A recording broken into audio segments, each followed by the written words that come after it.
Tahun 90-an, cita-cita reformasi itu semakin digaungkan. Sebuah cita-cita demi terwujudnya Indonesia yang makmur dan berkeadilan, yang akhirnya terwujud di pertengahan tahun 98 dengan turunnya Presiden Soeharto dari kursi kekuasaan. Disambut sukacita oleh mereka para aktivis yang banyak turun ke jalan.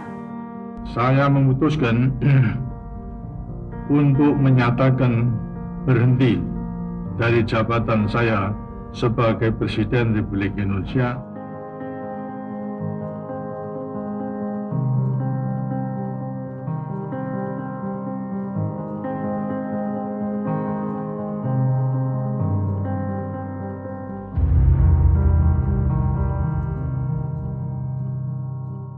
Euforia reformasi pun menjalar pada setiap lini kehidupan. Dari mulai angkatan bersenjata sampai ke pengadilan, dari kota sampai ke pedesaan.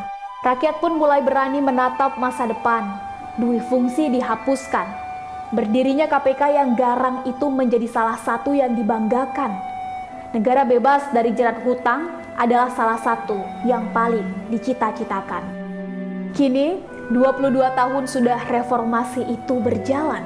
Realitas yang terjadi tidak bisa kita sembunyikan. Pengangguran masih banyak kita temukan. KPK pun sudah tidak segagah yang pernah kita cita-citakan dan andalkan. Rangkap jabatan para pejabat tinggi menjadi lumrah kita temukan. Harga-harga tinggi yang semakin sering kita keluhkan. Hutang negara dan BUMN pun semakin berlipat tak karuan. Bunga hutang tahunan membumbung tinggi, membuat negara kita sangat kewalahan. Lambat laun kita pun sampai pada satu kesadaran.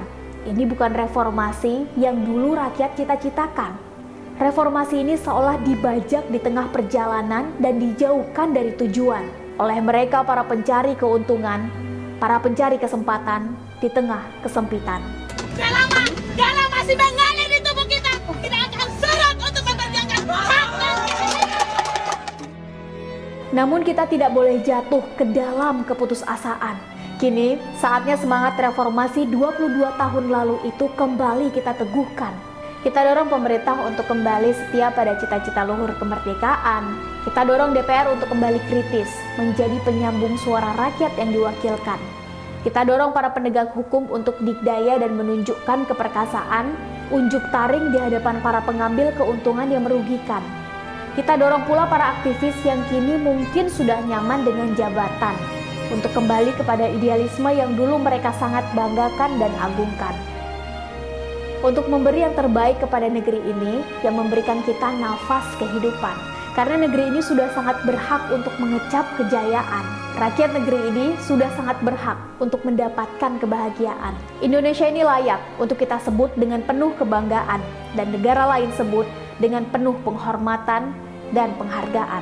Panjang umur perjuangan demi Indonesia yang makmur dan berkeadilan.